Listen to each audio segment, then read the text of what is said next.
ایک بہت بڑا فالٹ جو دینداروں میں پایا جاتا ہے، جو تقریباً یوں سمجھیں کہ سب میں ہی نظر آتا ہے، بہت کم لوگ اس سے بچے ہوئے ہیں، وہ ہے توکل کی غلط ڈیفینیشن. ہمارے ہاں بہت معذرت کے ساتھ بہت سے دینداروں کو دیکھا ہے اللاجیکل کام زیادہ کرتے ہیں. ایسا کام کریں گے جس کی کوئی سینس نہیں ہوگی. بولیں گے اصل تو نتیجہ کس کے ہاتھ میں ہے بھائی؟ اللہ کے ہاتھ. اب آج کل لوگ پبلک کیا کر رہی ہے؟ گراؤنڈ ریئلٹی کو بالکل بھی نہیں دیکھتے. بچوں کی تعلیم کا کوئی سوچا ہوا نہیں ہوتا ہے بھائی. بچوں کی تربیت کی کوئی فکر نہیں ہے. بچے پیدا کرنے کے بارے میں ہمارا بیان تفصیل سے سنا ہوا ہوتا ہے بھائی کہ بچے نسل بڑھانا اسلام میں کیا ہے؟ پسندیدہ ہے. تربیت سے متعلق بیان سنا نہیں ہوتا. دوسری بات کیا ہے کہ بچوں کی صحت کے حوالے سے کوئی فکر نہیں ہوتی. توکل پہ چل رہے ہوتے ہیں، شادی بیاہ میں استخارے نکال رہے ہوتے ہیں.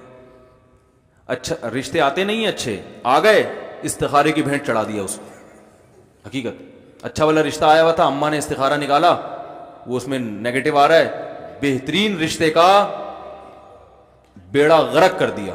اور ایک کیا بولوں، ایک کیا بولوں اس کے لیے، اب مسجد میں مناسب نہیں ہے کہ، لیکن اس سے ہلکا لفظ اگر میں بولوں گا تو مزہ نہیں آئے گا. کوئی آڑا ترچھا جو رشتہ ہوتا ہے وہ بتاؤ ساری زندگی کے لیے عذاب جان بنتا ہے کہ نہیں بنتا؟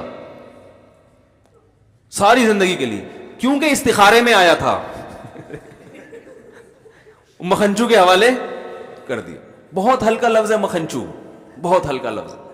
تو وہ کس کے حوالے کر دی؟ مکھنچو، کیونکہ استخارے میں ہاں آیا تھا.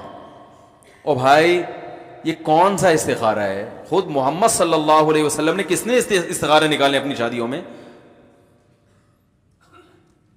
کہاں سے نکالا آپ لوگوں نے استخارہ؟ بھائی استخارہ تو دعا ہے، اللہ بہتر ہے تو مقدر کر دے، بہتر نہیں ہے تو میرے دماغ کو یہاں سے ہٹا دے. کرنا تو وہی ہے جو کھوپڑی میں آ رہا ہے.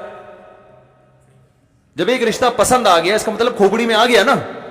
استخارے کے بعد کچھ بھی نہیں ہوگا، بس اللہ کی مدد شامل حال ہو جائے گی. کرنا پھر بھی وہی ہے جو ایک صاحب نے کہا استخارے کے بعد اگر دماغ میں آئے کہ کرو تو کرنا ہے. میں نے کہا استخارے سے پہلے بھی اگر دماغ میں آئے کہ کرو تو کرنا ہے، استخارے کے بعد بھی دماغ میں آئے کرو تو کرنا ہے. کیونکہ اس سے بڑا دنیا میں بیوقوف کوئی ہے نہیں جس کے دماغ میں آ رہا ہو کرو اور پھر بھی نہیں کر رہا ہو. دماغ جو اللہ نے رکھا ہے وہ آرڈر دینے کے لیے. دماغ کام کرتا نہیں ہے، کرتے ہاتھ پاؤں ہیں. زبان کام کرتی، ہاتھ پاؤں. دماغ صرف سمجھاتا ہے کہ کرو یا نہیں کرو، بس یہ. تو استخارے سے کیا ہوگا کہ اللہ کی مدد شامل حال ہو جائے گی، اور کچھ نہیں ہے. نکال کے استخارے نکال کے بیڑے غرق کر دیے. تو اسلام تو کہہ رہے بھائی من خطب الیکم اذا خطب الیکم من ترضون دینہ وخلقہ فزوجوہ. اچھا رشتہ آئے کر لو نکاح. یہ نہیں کہا کہ استخارہ نکالو، کیونکہ گراؤنڈ ریئلٹی کیا کہہ رہی بھائی اچھے کا انکار نہیں کرنا چاہیے، اور اگر اچھا نہیں ہے تو نہیں کرو. چاہے استخارے میں ہاں آئے یا نہ آئے اس سے کچھ نہیں ہوتا. اچھا رشتہ نہیں ہے اور استخارے میں ہاں آ رہا ہے، نہیں کرو. اچھا رشتہ ہے استخارے میں 100 دفعہ نہ آئے پھر بھی کرو. وہاں پہ سمجھ میں آ رہی ہے بات؟ کیونکہ استخارہ نبی کے کہنے پہ کر رہے ہو تو نبی نے یہ بھی تو کہا کہ اچھے رشتے کا انکار مت کرو. نبی نے یہ تھوڑی کہا کہ اچھا رشتہ ہے تو استخارہ کر کے استخارے میں نہ آئے تو نہ کرو. تو یہ آدھا دین فالو کر رہے ہیں نا کہ نہیں کر رہے؟ کاروبار کے معاملات میں استخاروں کی بھیٹ چڑھاتے ہیں کاروبار کو. سردیوں میں استخارہ میں نکلا کہ برف کا کاروبار کرو. حقیقت ہے. دسمبر میں ان کے استخارے میں آ رہا ہے کہ ساری دنیا مشورے دے رہی ہے بھائی کوئلے کا کر لے، تھوڑا سا لوگ ہاتھ تاپ لیں گے اس پہ. برف کا تو سردیوں میں سمجھ میں نہیں آ رہا. لیکن چونکہ استخارے میں آیا ہے، استخارے میں وائٹ کلر آ رہا تھا تو وائٹ میں اشارہ تھا کہ برف. پھر کاروبار میں نقصان ہو رہا ہے تو کہہ رہے ہیں یار میں نے استخارہ بھی نکال لیے، اتنی محنت کی ہے میں نے صبح شام، لیکن میرے کاروبار کا بیڑا غرق ہو گیا. پتہ نہیں اللہ چاہتا کیا ہے. یہ تو میں ایک مثال دے رہا ہوں برف کی، لیکن ہو ایسے ہی رہا ہے. او بھائی پہلے 6 دودھ کی دکانیں کھلی ہوئی ہیں، تو 7ویں کیوں کھول رہا ہے یہاں پہ؟ کہاں سے چلے گا تیرا کاروبار؟ وہ کام کرو جو دنیا نہیں کر رہی نا، وہ کام کرو جو دنیا نہیں کر رہی. ہر آدمی اوبر چلا رہا ہے کہ نہیں؟ ابھی ایک طوفان آیا تھا، ہر آدمی اوبر چلا رہا ہے. بھائی اوبر میں ٹھیک ہے کریم، اوبر میں بڑا فائدہ ہے، مگر ایک حد تک ہی ہوگا نا. سارے ٹیکسی چلائیں گے تو بیٹھے گا کون اس میں؟ خود سوچو، خود سوچو نا. سارے ہی ٹیکسی لے کے نکل گئے تو بیٹھے گا کون؟ ابھی کچھ دن پہلے ایک صاحب ملے، وہ کوئی چلا رہے تھے پتہ نہیں اوبر یا کریم، کہہ رہے یار کاروبار فائدہ ہی نہیں ہو رہا یار، پتہ نہیں استخارہ بھی نکال لیا، یہ بھی کر لیا یار، وہ بات ہی نہیں رہی. میں نے کہا ہر آدمی ٹیکسی چلائے گا تو پھر وہ بات تھوڑی رہے گی. کہہ رہے اب کمپنیاں ظلم کر رہی ہیں، وہ انہوں نے بونس بھی کم کر دیا. میں نے کہا اس لیے کم کر دیا کہ ان کو اب کم بونس پہ بھی بہت لوگ مل رہے ہیں، تو وہ اپنے لحاظ سے ٹھیک کر رہی ہیں. تو ان کا بھی تو بزنس ہے، انہوں نے کوئی خیراتی ادارہ تھوڑی کھولا ہے کہ غریبوں کے لیے کوئی ویکینسی نکالی ہے انہوں نے. خیراتی ادارے دوسرے ہیں، ٹھیک ہے، یہ بزنس ہے ان کا. وہ کہہ رہے ہیں بھائی ہمارا ہمیں جب کم میں مل رہا ہے تو ہم زیادہ پیسے کیوں دیں. تو دوسری گڑبڑ کیا کرتے ہیں، یہ بھی اکثر دینداروں میں دیکھا ہے، اگر کاروبار صحیح کاروبار کا انتخاب کریں گے بھی نا تو محنت نہیں کرتے، کیونکہ وہ سمجھتے ہیں کہ اگر ہم نے محنت کی تو ہم دنیا کمانے تو آئے نہیں ہیں، ہمیں تو اللہ نے اصل کس کے لیے پیدا کیا ہے؟ آخرت کے لیے. تو پھر یہ تکلف کی کیا، پھر اس تکلف کی ضرورت کیا تھی؟ تو بھائی جب کمپٹیشن ہے تو جو زیادہ محنت کرے گا، کیا خیال ہے، وہی چلے گا. جب کمپٹیشن چل رہا ہے تو جو محنت زیادہ کرے گا وہی کرے گا نا، تو آپ کو محنت کرنی پڑے گی. ہاں محنت میں غلو اسلام میں منع ہے، اتنا غلو کہ اپنی صحت کا بھی خیال نہیں ہے، نیند کا بھی، بیوی بچوں کا بھی خیال نہیں ہے. ایک تاجر مجھے ملے، مجھے کہنے لگے میں کاروبار کو اتنا ٹائم دیتا ہوں، اگر میں اس سے زیادہ ٹائم دوں تو میں ڈبل پیسے کما سکتا ہوں، لیکن چونکہ ہم دنیا میں پیسہ کمانے نہیں آئے تو اس لیے میں زیادہ ٹائم نہیں دیتا. میں نے کہا پھر باقی ٹائم کس میں خرچ کرتے ہیں آپ؟ کہہ رہے ہیں کچھ بھی نہیں. تو میں نے کہا اللہ کے بندے دیکھو اس وقت مسلمانوں میں تاجروں کی بہت کمی ہے، اگر یہ پیسہ مسلمانوں کے پاس آپ کے ڈبل پیسے ہو رہے ہیں تو قوم کے لیے کر لو میرے بھائی. یہ کانسیپٹ ہی غلط ہے کہ دنیا چھوڑ کے دین کی طرف آنا ہے. اگر ایسا ہوتا، میں نے ان کو قرآن کی آیت سنائی، قرآن میں اللہ کا ارشاد ہے فی بیوت اذین اللہ ان ترفع ویذکر فیہا اسمہ یسبح لہ فیہا بالغدو والآصال رجال لا تلہیہم تجارت ولا بیع عن ذکر اللہ. اللہ فرماتے ہیں مسجدیں جن کے بلند کرنے کا اللہ نے حکم دیا، ان کی عزت کرنے کا اللہ نے حکم دیا، ان میں بہت سے ایسے لوگ ہوتے ہیں جن کو تجارت اور خرید و فروخت اللہ کی یاد سے غافل نہیں کرتی. میں نے کہا اس کا مطلب وہ تجارت میں لگتے ہیں، خرید و فروخت میں لگتے ہیں، تبھی تو ان کو یہ چیزیں اللہ کی یاد سے غافل نہیں کرتی نا. اگر یہ تجارت اور خرید و فروخت میں لگنا ہی سے اسلام روکتا تو اللہ کیا فرماتے ہیں کہ ان مسجدوں میں ایسے لوگ ہوتے ہیں جو اللہ کو یاد کرتے ہیں اور اس وجہ سے وہ تجارت سرے سے کرتے ہیں ہی نہیں. تو میں نے کہا تجارت میں مشغول ہونا دین کے خلاف نہیں ہے، جب اللہ کو یاد کرنے کا ٹائم آئے اس وقت تجارت آپ کو اللہ کی یاد سے غافل کر دے، یہ شریعت میں پسندیدہ نہیں ہے. میں نے کہا بھائی آپ 5 ٹائم نماز کے لیے وقت نکالیں، اگر بزنس میں اتنے مشغول ہیں کہ 5 نمازوں کا ہی ٹائم نہیں مل رہا تو یہ غلو ہے. نمبر 2 اپنی صحت کے لیے ٹائم نکالیں، بزنس میں اتنا مشغول ہے کہ نہ واکنگ نہ دوستوں کے ساتھ ٹاکنگ، صحیح ہے نا، اور نہ کبھی تفریح کا ٹائم نکل رہا ہے اور نہ کوئی ایکسرسائز کا ٹائم نکل رہا ہے، نہ یہ تو اپنی ذات، یہ صحت کے حوالے سے. تیسری چیز ہے بیوی بچوں کا کے لیے، رشتہ داروں کے لیے ٹائم، وہ بھی نکالنا پڑے گا. سمجھ رہے ہیں نا، ایسے بزنس میں مشغول ہو گئے کہ یعنی بیوی بچوں کو ٹائم ہی نہیں دے رہا، پھر پیسے ہی دے رہا ہے ٹائم کی جگہ. جب بیگم کہتی ہے بھائی تھوڑی بیٹھ کے کبھی رات کو جب گھر آؤ تو تھوڑی تمیز سے کچھ دیر بیٹھ کے گپ شپ لگا لیا کرو، رات کو آ رہے ہیں 2:45 بجے، تاجر لوگ اکثر یہی کر رہے ہوتے ہیں، تو وہ بیوی بچے باغی ہونا شروع ہو جاتے ہیں، بچے باپ سے مانوس نہیں رہتے، تو بھائی ان کے لیے بھی ٹائم نکالو. اب وہ نکالنا کیسے، وہ ہر ایک کا شیڈول الگ ہو سکتا ہے کاروبار کے لحاظ سے، کوئی ہفتے میں 1 دفعہ نکال لے زیادہ ٹائم، کوئی روزانہ کی بیسس پہ ٹائم دیتا رہے، وہ کرنا کیسے، وہ تو ہر آدمی کے حالات، لیکن ٹائم نکالنا بولو بھائی پڑے گا. تو کاروبار کے لیے بھی ٹائم, رشتہ داروں کے لیے بھی ٹائم, صحت کے لیے بھی ٹائم, تھوڑا سا لوفری کے لیے بھی ٹائم ہونا چاہیے. ایک ہوتی ہے تفریح, ایک ہوتی ہے لوفری, دونوں میں فرق ہے. وہ لوفری نہیں جو لونڈے لپاڑے کر رہے ہوتے ہیں. ابھی میں دبئی میں تھا نا, تو ہمارے جو میزبان تھے وہ تھوڑا سا, میں دبئی جانے کا ایک بڑا مقصد فریش ہونا بھی تھا نا, کہ تھوڑا سا دماغ فریش ہو جائے گا, تھوڑا گھومیں گے پھریں گے. تو وہ مجھے لے کر نکلے کوئی پارک دکھانے دبئی میں نا. تو وہ ہم اتنی دیر سے پہنچے کہ وہ پتہ نہیں بند ہونے کا ٹائم تھا, پارک تھا یا کیا جگہ تھی. تو وہ اکثر بیشتر ایسا تو مجھ سے, صاحب آج تو سارا دن ہمارا ضائع ہی ہو گیا, ہم لیٹ نکلے ہیں گھر سے, تو آج بہت ساری چیزیں نہیں ہو سکتی. تو میں کہتا تھا بھائی ہم لوفری کے لیے آئے ہیں, تفریح کے لیے نہیں آئے.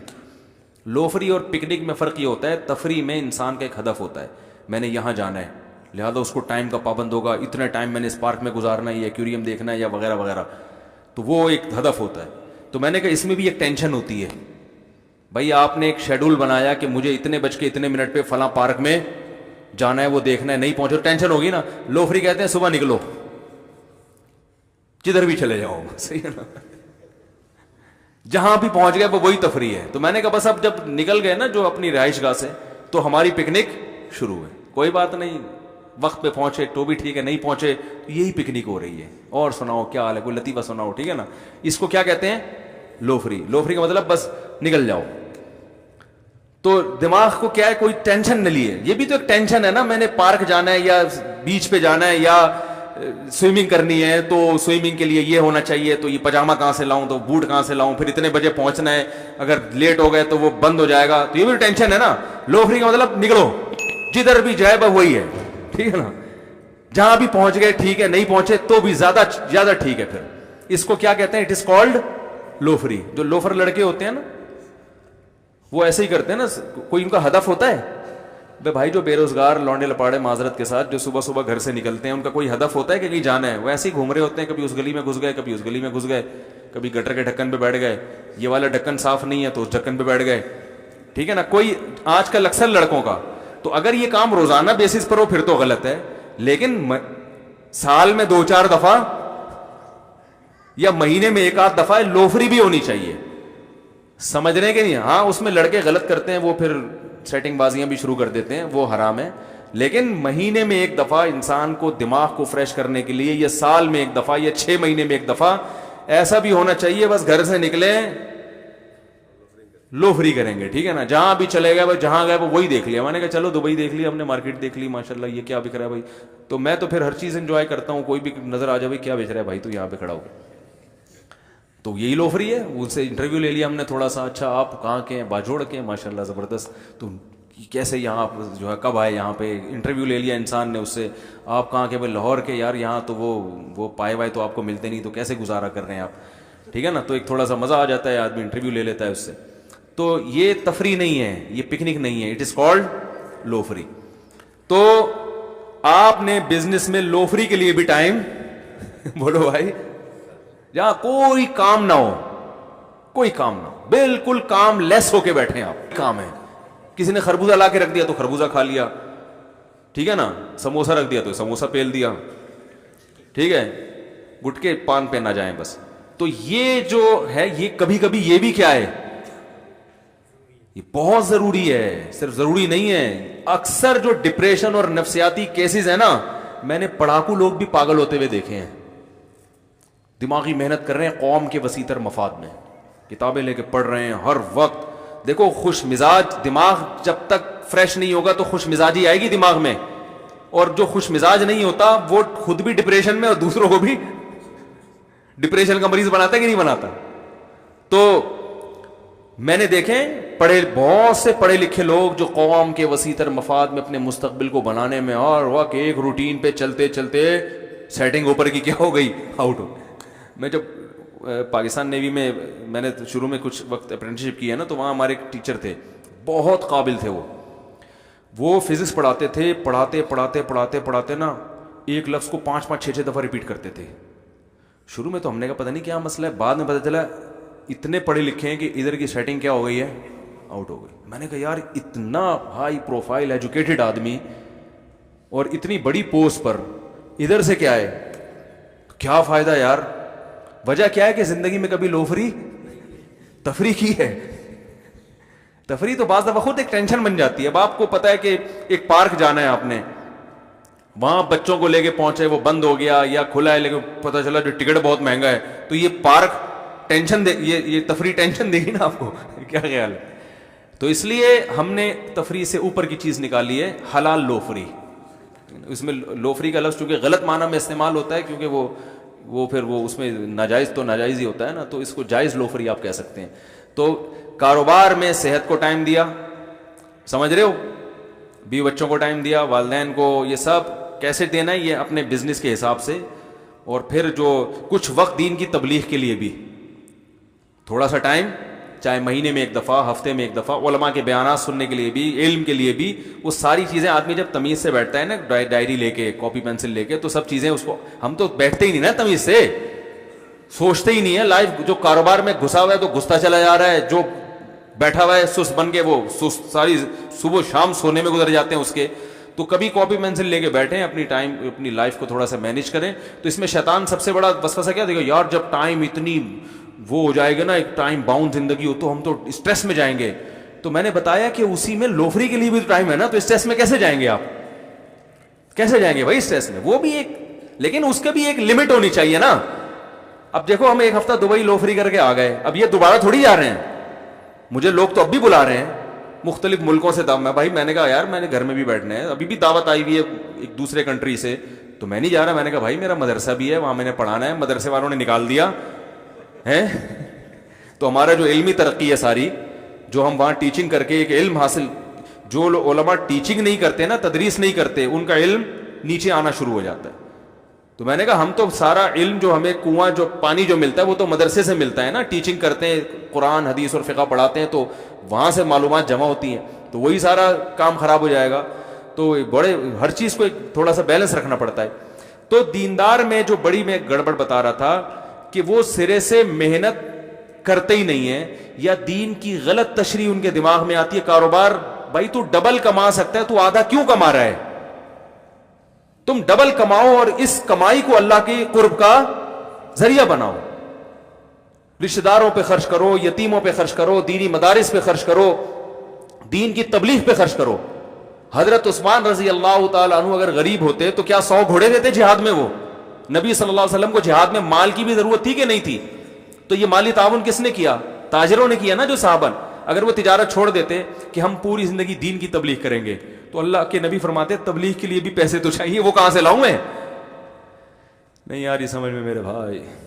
ایک ڈاکٹر صاحب تھے, بڑی پیاری بات کی انہوں نے کہا دیکھیں رسول اللہ صلی اللہ علیہ وسلم کے دور میں جہاد ہوتا تھا تلواروں سے, تو تلواریں کسی فیکٹری میں بنتی ہوں گی نا, کیا خیال ہے؟ اگر وہ فیکٹری والے بھی فیکٹریاں بند کر کے نکل جاتے کہ ہم بھی کیا کریں گے, جہاد کریں گے, تو اللہ کے نبی آنے دیتے ان کو؟